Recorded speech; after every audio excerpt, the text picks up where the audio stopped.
the K something complicated. The K is like this. Okay. And after this, you rearrange, then you get another result, which is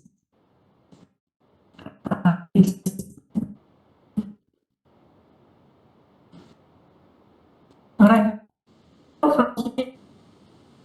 To derive these two, K and alpha, defined by these articles. So once you have this, so once you have this, the no to determine or P. Right? So your P is depends on this and the phi. The K is K. Okay. And how to relate this to this? Okay, let us look at from the beginning again.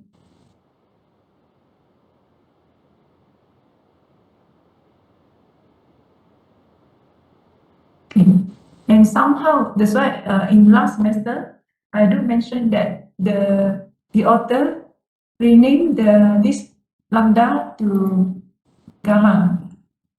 But from the derivation, you can see that lambda and gamma exactly the same. Exactly the same. Okay, this is the alpha. Okay, so this is the alpha. So I don't know, maybe it's sometimes the typo error. So this is the typo error. It should be like this. So you solve this lambda and the phi, then you can find the P. So if you manage to find lambda and gamma from these two results, okay, then you can find P and we return back to the beginning, we can find E. Okay. So you can see that once you know the P in terms of gamma and phi, once you know the P in terms of gamma and phi, you can substitute the P here and the P here, you can get the E. Can you follow what I say? Yes, doctor. Yes, you solve the P, we solve the lambda and we solve the phi already. Once you solve these two, then you know P, right? Once you know P, then the P substitute here and here, then you get E. Correct? You agree what I said? You get E like this.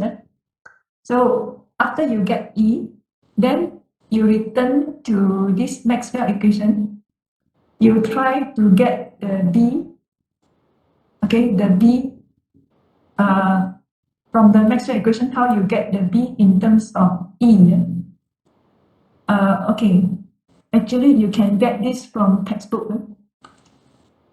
Griffin. Is it very late now? Do you have class?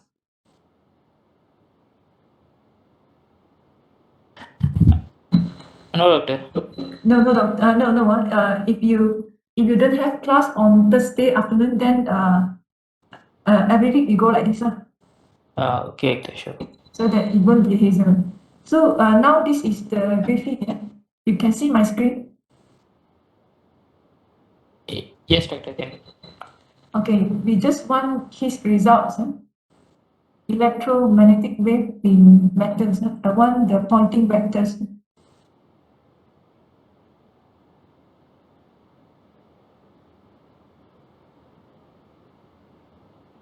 Poynting theorem. Okay.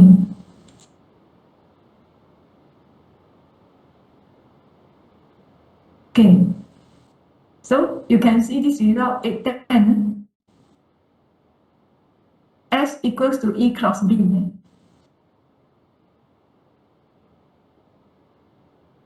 You get this? If you have the books, you can see the direction how he get this result.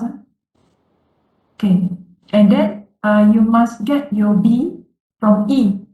Just now you see we managed to solve E already, yeah? Okay, we solved E already, yeah? And now we want to from wave equation to solve B, yeah? B also can find in terms of E, yeah? Let me see.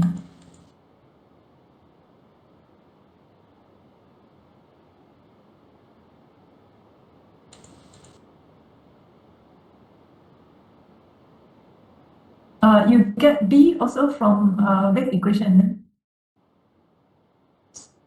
So you should get from equation 3, yeah? Because only B related to E this. Remember just now I copy paste in the at the beginning, right? So the formula is solely from the books. So curl E equals to del B of del T. Yeah? So this I'll leave it to you because what we solved E already. Yeah? Okay, and then you take the curl of the result, then you get the B. Yeah? But the assumption is the B and the E has the same time dependence, exponent minus I omega T, yeah? The complex part. Yeah? So if you take the time derivative, then you have to multiply with minus I omega, right?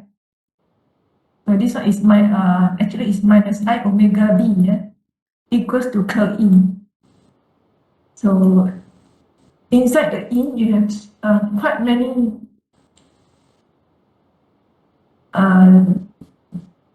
functions that carry the Z. Yeah? You look at this, there are Z here. If you take the curl and see what happens. Okay. If you take the del over curl, you will see something. So you will get your B. It's a bit tedious. So you can find your B. And then at the end, you use the results from here of your B. Then you take the clause.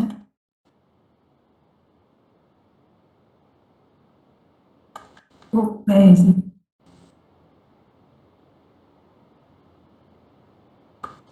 Then you substitute into here.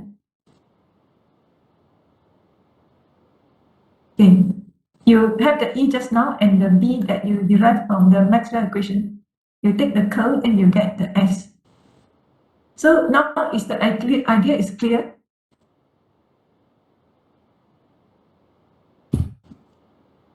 Yes, doctor, it's clear. I hope that you can do it because I tell you everything already. Yeah. But just now the step that I showed to you is try to initialize.